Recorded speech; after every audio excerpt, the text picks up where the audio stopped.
terlebih dahulu kepada kelas. Silakan mungkin. Teman-teman, untuk pembelajaran pada hari ini kita berdoa dulu terlebih dahulu. Doa dimulai.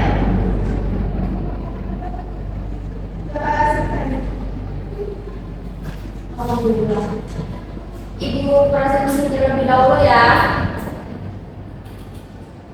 Nyari hadir ibu Zara, hadir ibu Elsie, hadir ibu. Hadir semua ya anak-anak. Perkenalkan hadirannya ya anak-anak. Baik anak-anak, apakah ada yang masih ingat dengan materi minggu lalu kita membahas tentang apa?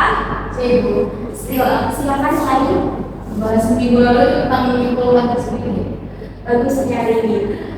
Ada yang bisa menjelaskan lebih lanjut menyimpulkan isi berita itu seperti apa? Singkat saja ya.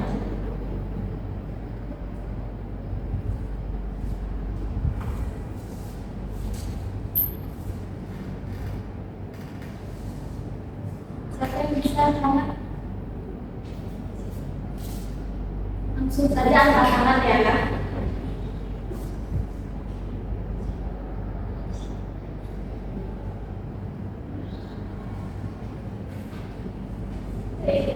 Silakan Elsie. Harus sesuai dengan fakta. Bagus sekali Elsie dan Dari masih ingat materi yang sudah kita bahas pada minggu lalu. Baik anak-anak, sebelum ibu menjelaskan ke materi inti, ibu ingin bertanya kepada kalian, apakah ada yang pernah membaca berita hoax? Tidak ibu. Seperti apa Elsie? Bisa dijelaskan? Seperti Pak Anies Mata itu ibu. Dari mana Elsie tahu kalau berita tersebut itu adalah berita hoax? Dari saya cek di internet, ternyata foto rekayasa ibu, seperti kayak aksi editan alam itu. Nah, begitu anak-anak. Jadi untuk mengetahui berita itu hoax atau bukan, kita cari terlebih dahulu sumber dari berita tersebut, kemudian kita analisis isi beritanya. Baru kita tahu bahwa itu hoax atau akurat beritanya. Baik, ibu akan menjelaskan pada materi ini. Untuk memastikan informasi yang kita terima tepat dan akurat, ada 3 hal penting yang harus diperhatikan. Yang pertama, sumber informasi harus jelas dan terpercaya. Kita perlu mengetahui dari mana informasi itu berasal. Jika sumbernya adalah lembaga resmi, media kredibel atau ahli di bidangnya, maka informasi tersebut lebih dapat dipercaya. Sebaliknya, jika sumbernya tidak jelas atau hanya dari unggahan anonim di media sosial, kita perlu berhati-hati. Contohnya di media sosial itu banyak sekali ya orang-orang yang memposting video-video, contohnya tentang bencana alam ya, video-video di daerah B telah terjadi gempa. Nah, itu kan hanya postingan video di media sosial. Kita cari tahu terlebih dahulu ke website BMKG yang pusat informasi tentang gempa. Yang kedua, ada isi informasi harus sesuai dengan fakta. Informasi yang akurat harus dibuktikan kebenarannya melalui data, bukti, atau pernyataan resmi. Sebelum mempercayai atau menyebarkan informasi, sebaiknya kita mencari pembanding dari beberapa sumber agar tidak mudah tertipu oleh berita palsu. Jadi anak-anak, setelah membaca berita, kita harus mencari tahu terlebih dahulu informasi tersebut sudah sesuai fakta atau belum. Kita dapat membuktikannya melalui berita atau pernyataan tersebut itu resmi dari website atau bukan. Seperti contohnya Contohnya berita BMKG yang sudah Ibu jelaskan sebelumnya pada poin pertama. Kalau berita gempanya resmi dari website BMKG berarti berita tersebut sesuai dengan fakta. Yang ketiga, bahasa yang digunakan tidak berlebihan atau provokatif. Ciri informasi palsu biasanya memakai kata-kata yang menakut-nakuti atau memancing emosi seperti awas, bahaya, atau terbukti. Informasi yang akurat disampaikan dengan bahasa yang tenang dan objektif. Contohnya seperti kalau misalkan sakit gitu anak-anak pasti melihatnya ke Google ya anak-anak ya. Seperti saya kalau pusing itu kenapa gitu pasti ada kata-kata seperti awas ini ciri-ciri penyakit ini. Itu salah satu berita hoax ya anak-anak. Jadi bahasa yang digunakan tuh terlalu berlebihan dalam berita hoax tersebut.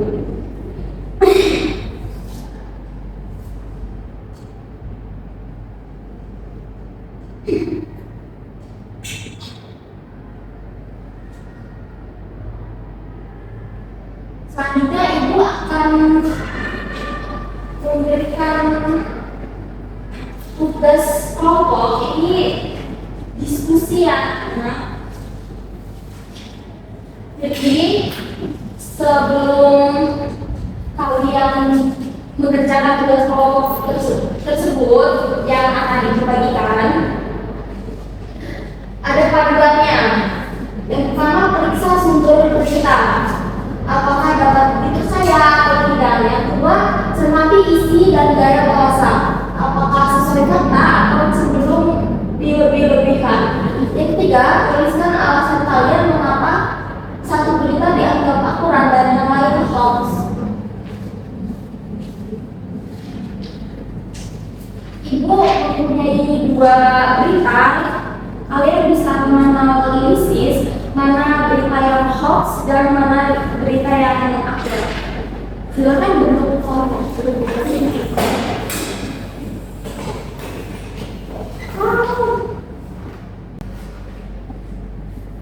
Baik, ini ya anak-anak. Ibu kasih waktu 10 menit, cukup? Bagaimana anak-anak? Apakah ada kesulitan atau ada yang ingin ditanyakan? Sudah? Apakah sudah bisa dijawab? Bisa jawab. Siapa yang akan menjawab?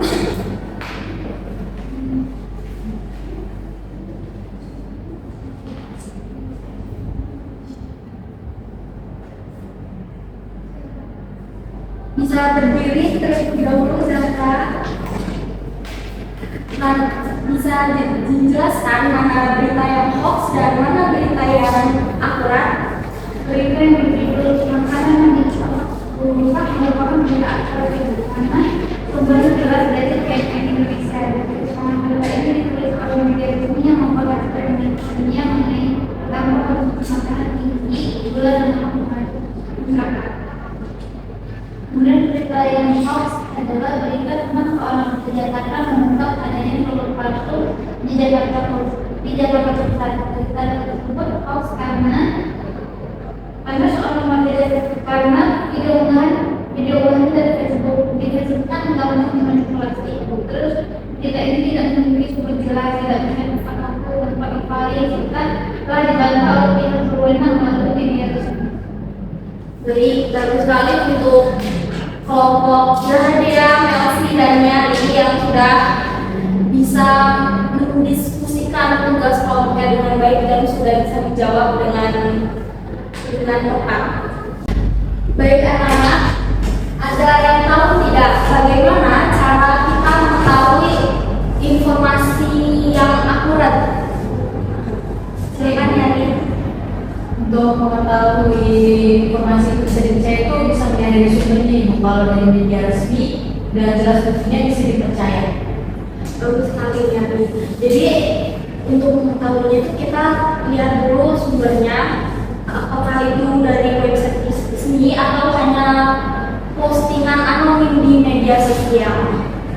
Kalau misalkan kalian mendapatkan berita yang belum jelas apakah itu hoax atau akurat, selain mengecek dari sumbernya, apa yang dapat kalian lakukan? Adakah yang bisa menjawab? Silakan kasih. Saya akan memberikan berita itu dengan berita yang lain di media sosial lain. Bagus. Jadi anak-anak, kalau kalian sudah mengecek sumbernya, tetapi kalian ragu apakah berita itu hoax atau akurat, kalian bisa membandingkan berita tersebut dengan berita dari media yang lain. Sampai sini adakah yang ingin ditanyakan? Sudah paham semuanya anak? Ibu ingin ada satu atau dua orang mungkin yang bisa merefleksikan materi hari ini. Silakan Zara. Dari tindakan hari ini kita bahwa berita itu benar-benar harus fakta dan kalau tidak bisa pastikan dan kalau kita memahami apakah berita itu benar atau tidak, dan salah satu caranya kita melihat sumbernya, dan selain sumbernya juga selain sumber yang dari mana kita juga perlu membandingkan dengan berita lainnya apa objektif. Bagus sekali Zara. Terima kasih sudah merefleksikan materi hari ini. Baik, Ibu akan menyimpulkan secara singkat materi yang sudah kita pelajari hari ini.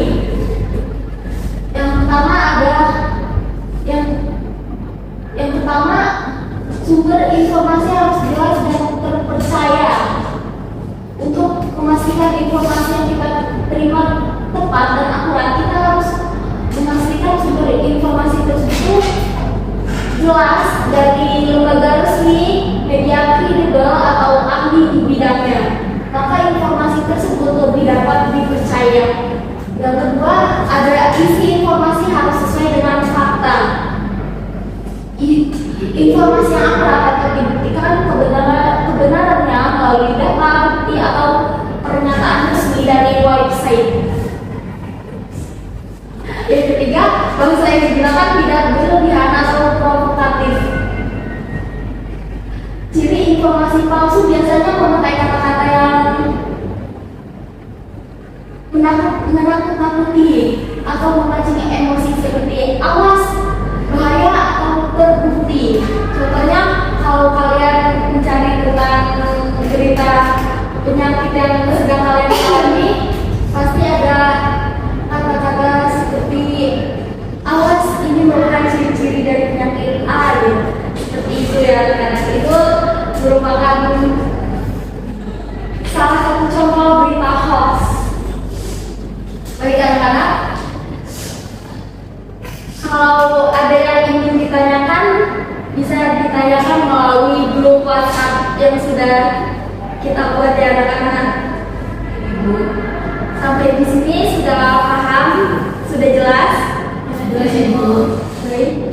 Sebelum Ibu menutup pembelajaran hari ini, kita berdoa terlebih dahulu kepada Bapak. Silakan. Untuk pembelajaran pada hari ini, kita berdoa terlebih dahulu. Berdoa.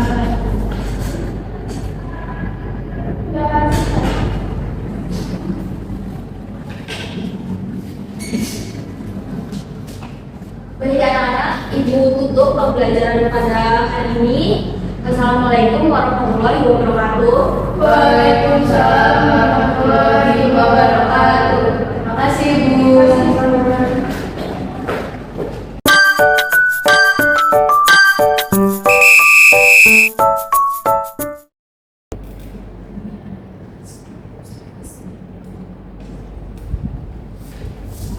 Saya akan menyampaikan hasil observasi terhadap Ibu Iis.